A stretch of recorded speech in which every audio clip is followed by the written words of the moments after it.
Welcome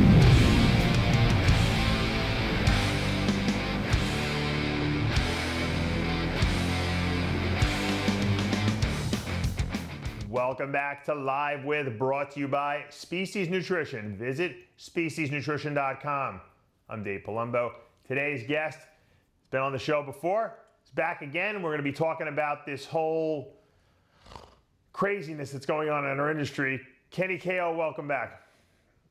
How's it going, Dave? Thank you for having me on the channel. Yeah. Before we actually dive into anything, I should probably just apologize because I already know I'm going to get attacked in the comments for everything pertaining to Larry Wheels.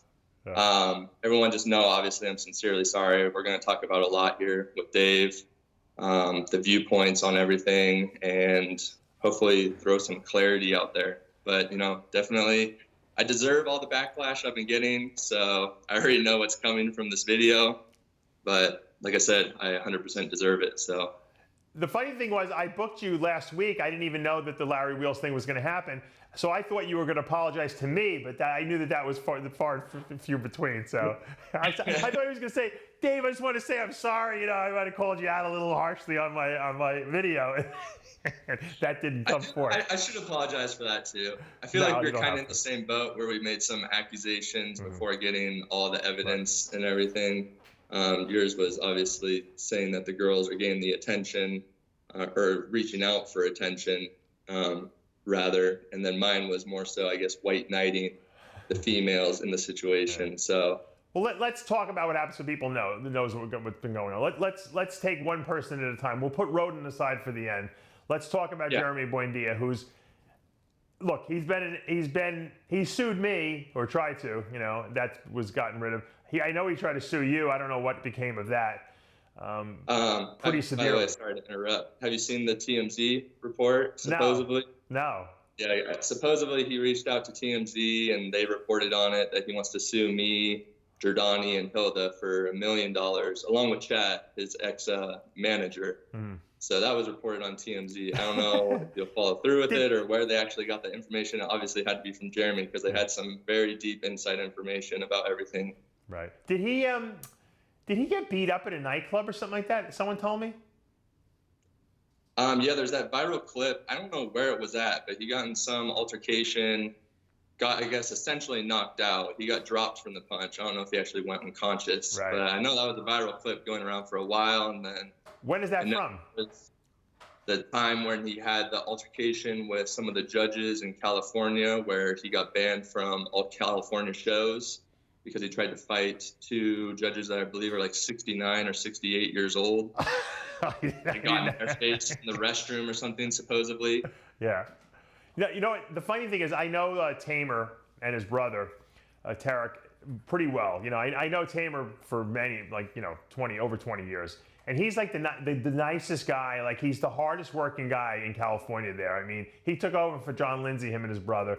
And no one works hard. I mean, the last thing they want, at a show is like someone yelling at the judges in the bathroom. I mean, that's something you do like you go to your first show and you think you should have won the show and you get pissed off and you just lose your mind. I mean, you don't see that from like a seasoned competitor, right? Right, exactly. And it just sucks too, because I've seen how much potential Jeremy had with the following he has. And I don't know if he just doesn't have the correct management or is just impulsive with his actions, but he needs someone to definitely be his PR and tell him what to do and what not to do. I think, he said it, I had him on the show a couple months back, and he said, he had anger management issues and he had, explosive, type, issues as a kid growing up, and that, he still always battles with that. So I think that this is part of that whole thing. Now, all these girls came out. How many girls has it been that you actually had on the show? 2 or 3? I've had one girl actually on the channel, but I've talked to and gotten evidence from 4. Okay. That said that he physically put his hands on them, correct? Yes. Yeah, correct. Is what they've told me. Right. And like I said, I'm just relaying the information and getting the stories. No, I'm not saying you're saying it, but I'm saying that's what the girl said. I know girls posted pictures of bruises and stuff like that. My question to you is, and I don't even know if you know, because I'm only asking you because you seem to be, delved deep into this whole Jeremy abusive allegations scandal that's going on. Why didn't these girls have this guy arrested? I mean, I don't know. I've kind of tried to do the research of, for one, why the girls stay with the man in an abusive relationship. I've begun to talk to a lot of them. A common theme is that they do love them. They see potential for them. They think they can change. They want nothing but the best for them. They think that they can work past it, is at least the responses I've gotten. But obviously when it's this reoccurring theme like that, I think it gets to a certain point where that person's just not going to change. Yeah, but they're putting it out there now on social media. So why not go to the police now with all this evidence and have the guy arrested? I don't understand it. That's why I was insinuating that something else is going on, because, I mean, some of these, Norman, they were broken up for a while, right? And didn't she go back out with him after like having another relationship? Both of them were in other relationships, and they went back out again. Yeah, I think so. He's almost like a rock star to these people. Even the guy you had on your show, who was like a former friend or not friend of Jeremy's. I mean, they were all like partying together, and he was admitted to be abusing girls, and it was like this, it almost sounds like a rock band mentality thing that was going on. It doesn't sound like a normal set of, hey, this girl was in an abusive relationship with this guy in an isolated area and she couldn't escape. It's almost like a round robin, weird, party atmosphere type of thing that was going on, and that they kept going back to almost. Yeah. And that's definitely, it's a really weird dynamic, to be honest. I mean, that's what I was getting at. I wasn't trying to insinuate that the girls weren't abused or that they shouldn't, that it wasn't serious, because my wife's sister was murdered, by her husband, who was an abusive husband. And so I take this very seriously, that's why I'm not jumping on the rodent bandwagon like everyone else, because I don't know what happened. And I always defend the rights of the victim. So, but this whole Jeremy thing sounds just crazy to me. Yeah, and I think the reason, too, that they're all kind of coming forward now, and what makes sense is Hilda, who I had on the channel, the time of, you can see the screenshots when she took the pictures of the bruises and the abuse match up to the exact dates of when she filed the report against Jeremy.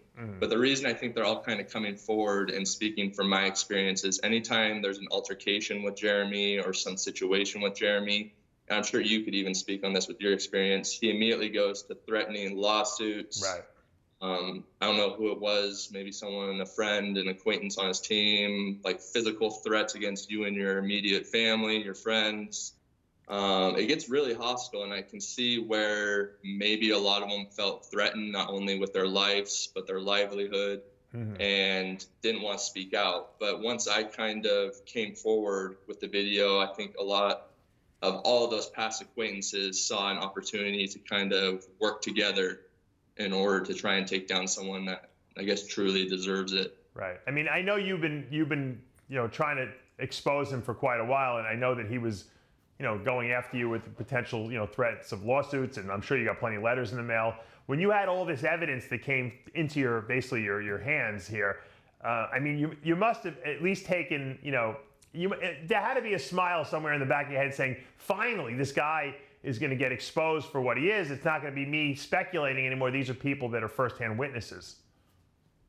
Yeah, for sure. Especially because, like you, I just have a zero tolerance for any type of domestic abuse. And I know it's a very slippery slope, especially because numerous YouTube channels have touched on it with, victims who are putting out false accusations to try and ruin someone's career, whether that's rape, domestic abuse, assault in any way. And it's really ruined the system where now it does have to go to trial, and you need the correct evidence, you need the reports, you need the actual proof. And it sucks that it's really come to that, because people have cried wolf so many times over a situation about it now that it's really hard to tell. And let's face it, our bodybuilding heroes, you don't want to believe that they're capable of doing something like this, because especially if you like the guy. Jeremy never was a guy that I at least surmised that people really were in love with, in terms of they really admired his physique and his marketing potential and stuff like that. But I don't think they ever said, hey, that's a really great guy, Whereas Roden, to switch gears, is a person that everyone likes. You know, he was a likable guy. He won the Olympia. People were like, yes, finally a good guy, you know, is in there. It was a great win for him. And so this is very shocking to people. And I think they're having a very hard time accepting that Sean could possibly be, you know, guilty here. I think, yeah, it's the same situation too with Larry, because, you know, I got a lot of backlash for immediately jumping to conclusions on the Larry audio tape because it sounded horrific to me. So, you know, I shouldn't have jumped the gun, jumped to conclusions, but I believed the audio tape just because of how horrific it sounded. But I've never before that ever talked down on Larry. He's always been someone I've talked highly of because of what he's done and how humble he is the times I've met him, his good character. Same could be, I haven't met Sean personally, so I can't speak on any personal experiences with Sean, but I have heard a lot of people talk very highly of him, and I don't think I've even touched on the Sean situation at all in any of my YouTube videos. But it's just kind of crazy that all of the top fitness, I guess what you'd call icons or inspirations for a lot of people, are having this all kind of happen around the same time frame. Yeah, well, I think it's what happens is people feel empowered to come out and talk about it when they see that another person has already done it. So you're going to see a lot of abusers exposed now. Unfortunately, like you said, it's a slippery slope because there will be some people that maybe just be scorned ex-girlfriends that might say, hey, here's a good opportunity for me to expose this guy and get back at him, you know. So, you know, it seems like Larry just didn't want to be in a relationship with this girl anymore. I mean, he called the cops. I mean, the cops came, usually when the cops come, you know, to a domestic dispute, the guy gets arrested. I mean, that's usually what happens. And then they ask questions later. The fact that they didn't bring Larry in, I think was really what convinced me, at least, that Larry was probably did the right thing. Because think about it. Had he struck, let's say she made a move with him on the knife and he tried to, like, you know, protect himself. Someone could have gotten stabbed. Someone could have gotten hurt, and that would have been a disaster, and we all would have been speculating today, why didn't he just call the cops, you know? And so the guy actually did the right thing. He called the police, said, this is a dangerous situation. This girl's nuts, she's got a knife. I don't care if we had an argument or not. You know, I didn't touch her. There's no bruises. She's got the knife. The police came, they had to pull their guns on this girl for her to let the knife down. So obviously she was very, very enraged and very upset with him. And do I think he's a cheater? Absolutely. I'm sure he was cheating on her. You know, but you don't go to jail for being a cheater. You just, you know, people might not like your character if you're a cheater, but you know, it's different from, you know, beating up a girl or, you know, abusing her in some way. Now, some people might say that he was verbally abusing her, and that may be the case, and I don't know how long that went on. But I don't, you know, it's not like she said, hey, he's been beating me for 5 years, you know, right? Yeah. And I've actually talked to King C, Larry's ex-girlfriend, on Instagram. And she says she's in the works of, I guess, trying to actually get the reports themselves. That would be helpful. I still don't believe either story. I think after hearing both sides of both Larry and his ex's story, I think Larry's is more believable at the moment. But I still have this weird feeling that neither of them are saying in full what actually happened. So it'll be interesting to actually get the report and see what's stated and what happened. But at least at the moment, yeah, I believe Larry Wheel's story is the more believable one out of the two, because especially with the time frame of him getting a new girlfriend and then all of this surfacing kind of out of nowhere, obviously she could have been more intrigued by everything else that's going on with Sean and Jeremy to maybe speak out on the situation. But it's just a really interesting dynamic, the Sean, Larry, and Jeremy situation.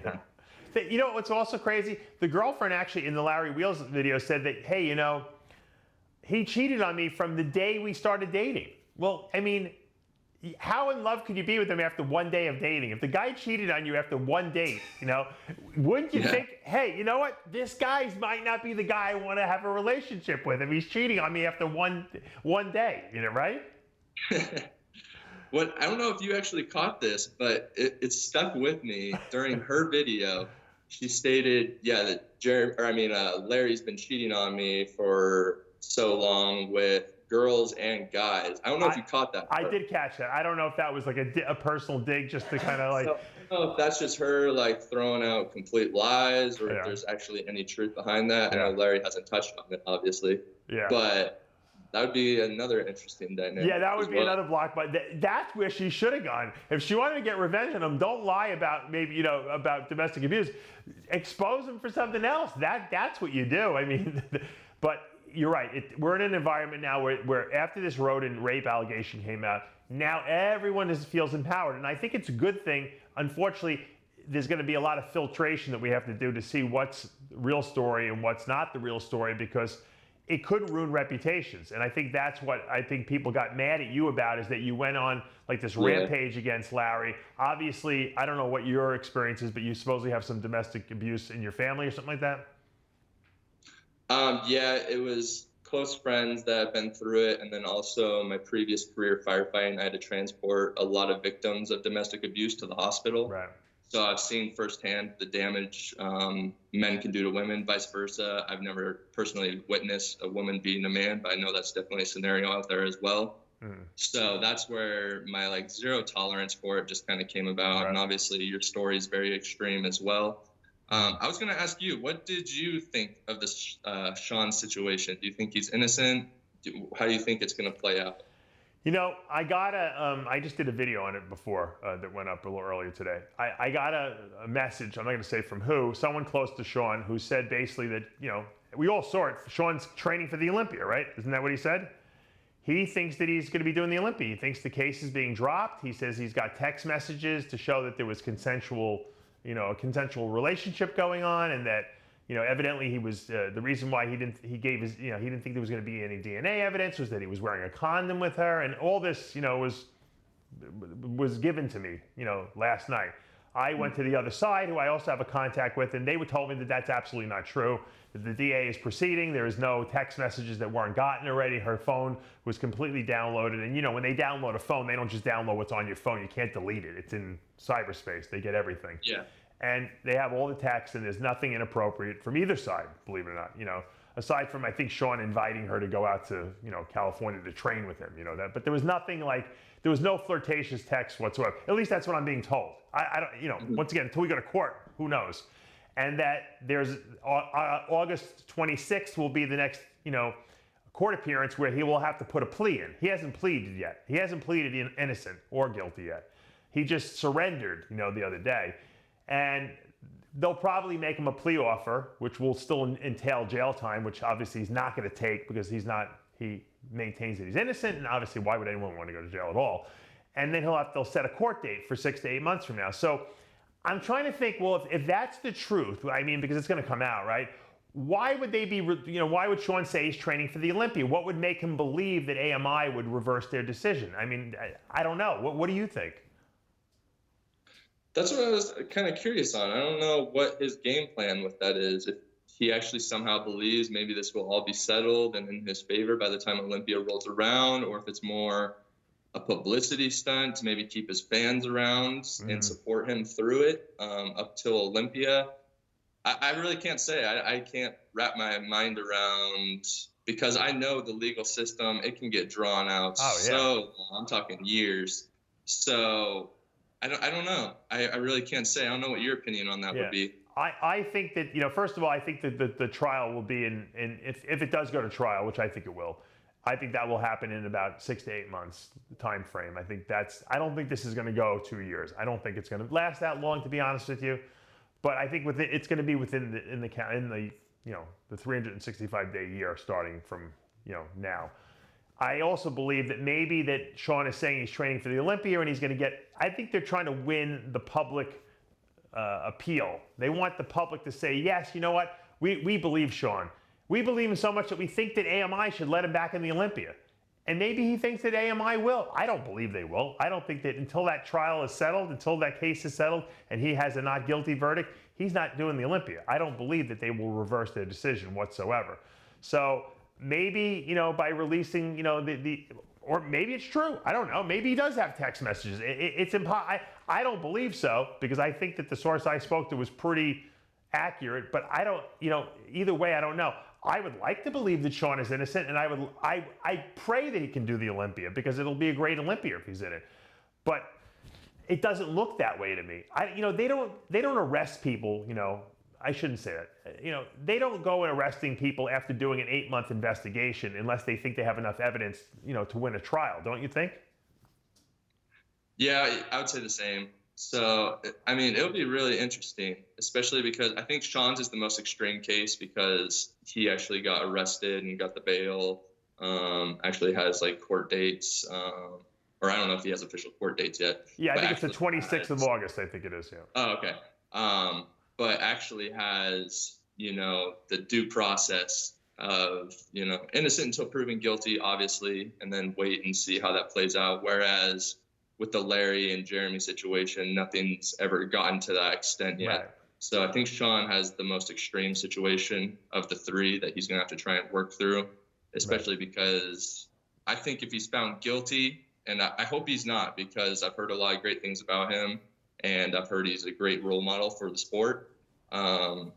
It'd be kind of tragic to see, especially because I know how many people look up to him, and then it just kind of sets the ball in motion where I don't know who you'll be able to believe anymore, because if someone who people say is as humble as Sean Roden is guilty of, say, rape or all these other accusations, who's to say that the nicest guy on the planet doesn't have some demons in his closet? And I'm sure they do. I think everyone's got demons in their closet. You know what the interesting thing was? You made a good point, and this is what I brought up too. I said that the difference between the Roden case and the Buendia case, even though Buendia sounds worse, is that Jeremy has not been arrested. If I were Jeremy, I would become the greatest advocate of women's rights out there. I would be doing everything I possibly could to show that, you know what, whatever happened in the past, if I have a bad temper, I am gonna recreate myself, you know, and be this advocate for women's rights, and that this is a zero tolerance. I would do whatever I can, because I wouldn't, number one, want to get arrested, and number two, you know, he had a really good thing going with his social media and his business. I mean, he was making, I had to believe he was making good money. And people liked following him and buying his clothes and all this stuff. This is going to ruin him financially, in the sense that no one's going to want to be involved with him. So, you know, there's nothing worse than seeing a star drop, except everyone loves a good comeback, right? So Jeremy has the ability to come back now from what he did if he just puts his mind to it. He hasn't been arrested. It's not too late, in other words. It's silly if he keeps getting deeper and deeper and deeper. He should do a public apology to Tamer and to all the judges in California. That's his stomping grounds. He should make nice with them, and he should just move on and be a kinder, gentler person. I mean, at this point, he's a young guy. It would be horrible to see him ruin his whole career over, you know, a bad attitude. And you can imagine how many conversations I've had about the Jeremy apology. So I don't know if you saw his actual initial apology on Instagram. Yeah, where I he did. took a little hiatus. So apparently, I guess he removed it now. I don't know if his legal team told him to remove it, or if he did it on his own and didn't like the response he got from the apology video. Yeah. But what I found was interesting is in his apology video, he says he has all these anger problems and getting physical problems, and he needs to work on himself, but then denies all the accusations, even though, you know, 15 seconds earlier, he said he has all these anger problems and he needs to work on himself. So I think that's maybe the reason he deleted it, just the way he stated everything. Yeah. But then again, like I said, I've been talking to so many people where I always tell people Jeremy's best interest is just to own up for everything he's done, whether it's getting confrontational with the judges, getting in these fights, all the other accusations, and just sincerely apologize and tell people that he's going to work on himself.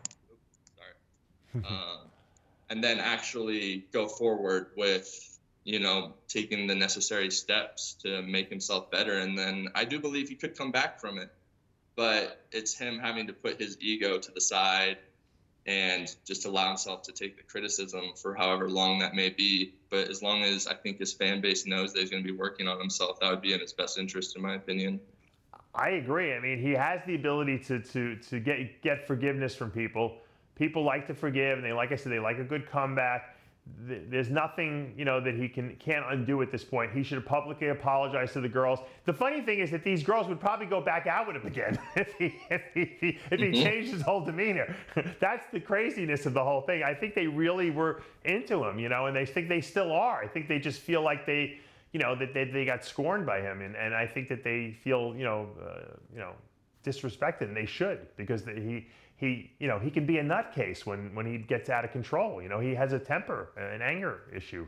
He's admitted it, and therefore you got to get help. You can't talk about getting help. I know so many people tell me, "Oh, I'm going to go to counseling," and then they never go, or they go once. You got to work on yourself. It's painful. It's an emotion. It's not easy to fix something that's been ingrained in your psyche for your whole life, basically. And I don't know. Where do you think that you think anything more is going to come of this Larry Wheels thing? Do you think we're going to see any more people come out of the woodwork on this one, or do you think that it's going to kind of go away? I mean, that's a hard question, because it's either, like we've talked about, people are going to come forward with false accusations, maybe against Larry, or real accusations. But at the end of the day, I made the mistake, obviously, of voicing my opinion and believing someone without actually hearing Larry Wheels' side of the story. Right. But that's not to say that you're wrong. I mean, we don't know what went on. It seems plausible that Larry was an innocent guy in this situation. I don't believe either side yet, because Larry didn't provide any proof. She didn't really provide any proof other than an argument audio recording. So it's hard to really say who's right or wrong. I was wrong in the sense of taking a side before there was any evidence out there, basically, and making my video and bashing Larry for all he's done without actually getting any type of evidence. Let me ask you this question. Why'd you take the comments off of your video on your apology video? Because they just are really out of disrespect. So what I noticed is the comment section was attacking a lot of the females in the situations. As long as I'm fine with people attacking me, like I said, I fully deserve the backlash of it all. And that's why my Instagram is, totally open, the comment section. Yeah. It's just the YouTube, for some reason, people were attacking the females that have actually had proof of domestic abuse. Mm-hmm. I don't want to list the names, because I don't want people to take that as an... Right, but don't they do that in all your videos that you've been doing with Jeremy lately? They've been doing that? Yeah, so they've taken the Larry Wheels situation and applied it to the Jeremy one and started attacking the females of the Jeremy situation, which I just thought was disrespectful, because a lot of them, as I mentioned, have a lot of pretty solid evidence and proof and have been through a lot of emotional problems already. Yeah. So I didn't want that to get back to them. So that's why I disabled the comments. And then, I allowed my Instagram to stay open because, like I said, I deserved the backlash for the video I made on Larry initially. But jumping backward, if anyone does come forward against Larry, I think they will need very concrete evidence, pictures, reports, all sorts of stuff, kind of similar to the Jeremy situation, if anything is actually to come forward and be somewhat believable, in my opinion. Mm-hmm. Yeah, I don't think that's going to happen. But, like I said, I hate when people jump on a bandwagon, but if this situation with the Roden and the Jeremy it gives one girl the ability to come forward and expose someone who really was physically abusing them, I think it's worth it, that, because there has to be a zero tolerance for, abuse, because I'm telling you, I've seen it firsthand right here, with my wife and her sister. It's not a pretty situation, and when it goes too far and someone winds up dying because of it, people all of a sudden realize that all the stupid comments they made are just that stupid, and so I understand why you got bent out of shape with the Larry thing, but we have to look at the evidence too, obviously, because it's important. And I think that this Sean Roden case is going to be almost I think it's really going to be something that changes the way we view domestic violence in our industry, at least, because depending on whether he's cleared or he's found guilty, I think people are going to take these allegations a lot more seriously now. I think this is kind of the first time, at least in the fitness industry, there's been these types of reports of domestic abuse that have really gone viral in the media. So I think it's definitely spreading a lot of awareness to look out for it. Obviously, trenbolone and a lot of anger problems that come along with bodybuilders don't help a lot of these situations. That's for damn sure. But John Romano called trenbolone the great relationship ender. Yeah, right. It's going to have to be the new official name of the chemical. Yeah. But so especially with Jeremy, my experience is he can just be so temperamental, because I've been talking to him in the past. I'm blocked now, obviously.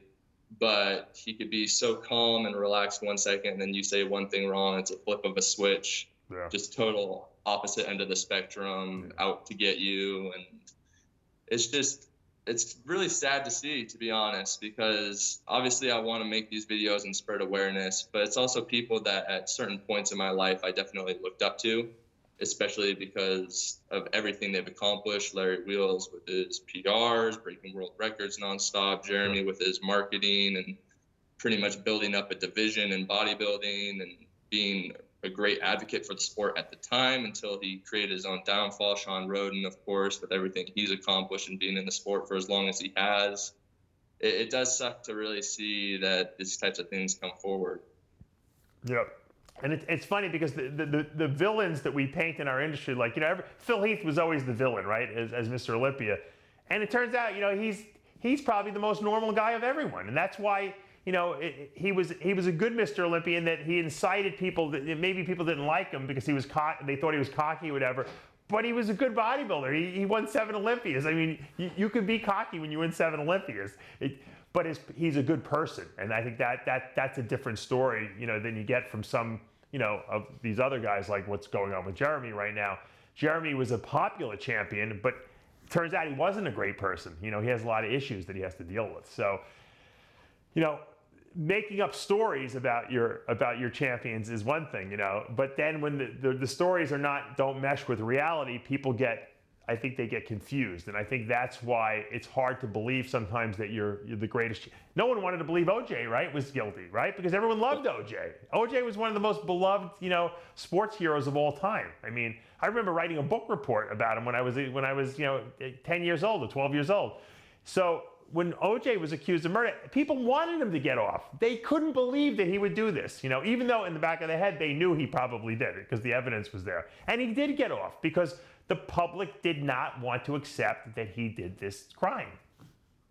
Yeah, no, and that's a really good point that you brought up the OJ case. And I think these are very similar too to even like the Ted Bundy, where obviously he murdered, you know, confirmed now, at least 30, if not hundreds of females, but there were still people while he was going through the legal system that believed him and defended him and said he could never do that. So, like I said, it's just great that we're actually finally spreading awareness, though, to the subject. I think if anyone does falsely accuse someone in order to try and ruin their reputation, should definitely be held accountable in some way, shape, or form, because it's a very serious issue, obviously, and it can ultimately ruin someone's career.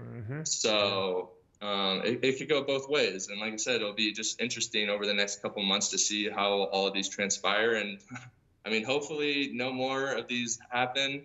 No more big names get brought forward on any type of accusations. But with the trend of how everything's going, I mean, I don't know. We might see one tomorrow. You know, Kenny, I wish I got as many hits on my videos on a regular basis as your apology video got that no one seems to like. Yeah. Right? No one likes the apology video, but it's got more hits than anything else that you've done, probably. Yeah, it's I'm gonna be attacked for a while, but like I said, you know, I brought it on myself. They'll forget. Next week, no one will even remember. So but, there'll be a new scandal next week to talk about. Yeah. Hey, by the way, I heard you bring up Phil Heath. Do you think Phil? I've heard a lot of speculation and rumor that he's potentially going to compete in the 2019 Olympia. What do you think? I was going to do a video on that, you know, but my reason for believing that he's not going to do it, I think he should do it, but I think the reason he's not going to do it is that he's traveling too much. I can't imagine him. He's in like Dubai now. I just can't, and he just started his own supplement line.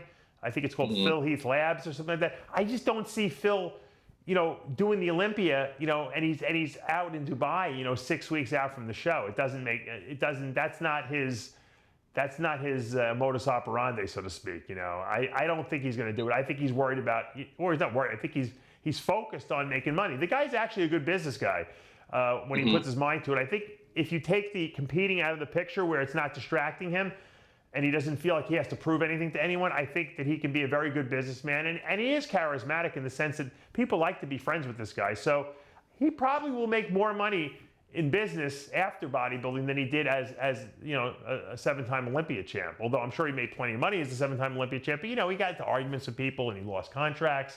I think if he can focus his energy and all those, quote, gifts he's got on business, I think he'll be very successful. Yeah, I mean, I think he definitely has the name for it. Yeah. I would love to see him back on stage again for sure. So, yeah, I mean, if it doesn't happen, then I guess we'll see a new Mr. Olympia this year. I think he's going to be almost like a George Foreman. Like, you know, George, everyone hated him when he was champion, and then he retired and became, you know, the nice Mr. the marketing, you know, George Foreman, who had the George Foreman grill, and everyone loved him again. And then he, you know, made the boxing comeback. That could be Phil. You know, Phil could get out of the sport for 3-4 years, and then, you know, maybe make a comeback, you know, and everyone might say, we love Phil now. He's such a good guy. He's got a good business. You know, we love, you know, watching his videos and all his appearances he's doing on TV or whatever he has in mind, you know, to market himself. He could recreate. I think he could recreate himself, and I think he was a misunderstood champion. I think he had a lot to, you know, he was young and he felt he had a lot to prove, and he wanted to make people believe that he was a legitimate champ. And you know how they loved you as Mr. Olympia for the first 2 years, and then they want to see you lose. That's just the way it works. It happened with Ronnie Coleman. Everyone wanted to see this guy get beat, but he was the greatest of all time.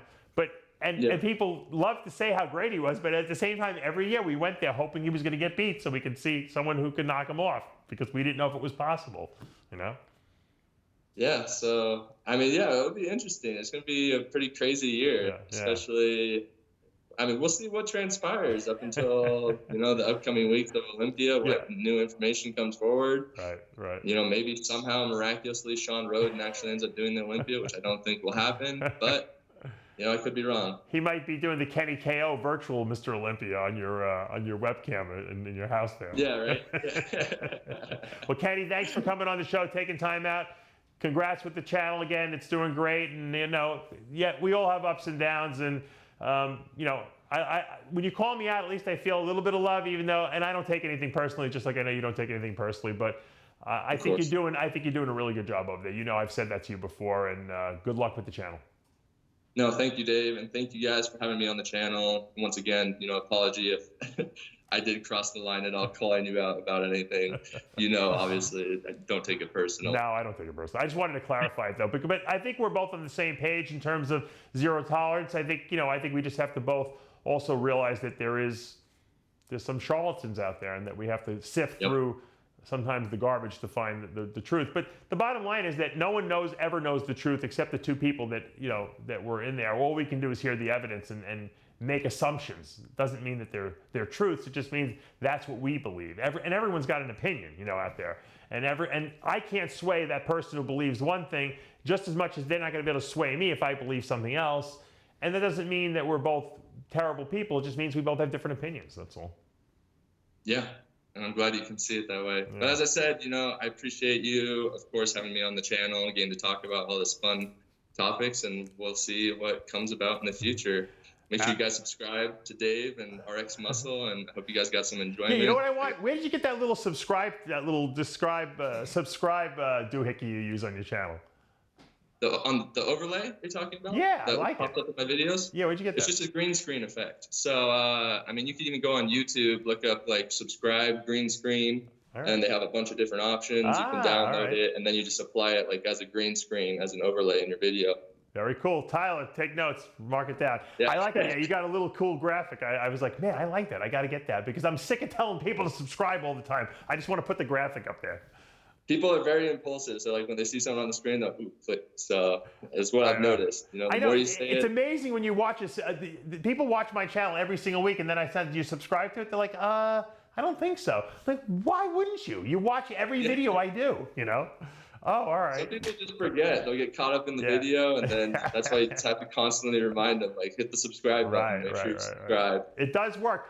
People always say, why do people always say that? I said, because it works. It works, believe me. People that can't remember anything, they need to constantly be reminded. If I'm not reminded 6,000 times by my wife to do certain things, I just don't do them. I can't remember. I'm too distracted. Too busy on my phone, like this, you know? I can 100% relate to that. All right, well, have a great day, Kenny. I appreciate you coming on. I appreciate you, Dave, and I hope you guys continue your success and everything. And like I said, thank you for having me on the channel. All right, guys, and that's going to take us to the end of another episode of Live With, brought to you by Species Nutrition. I'm Dave Palumbo. We'll see you next time.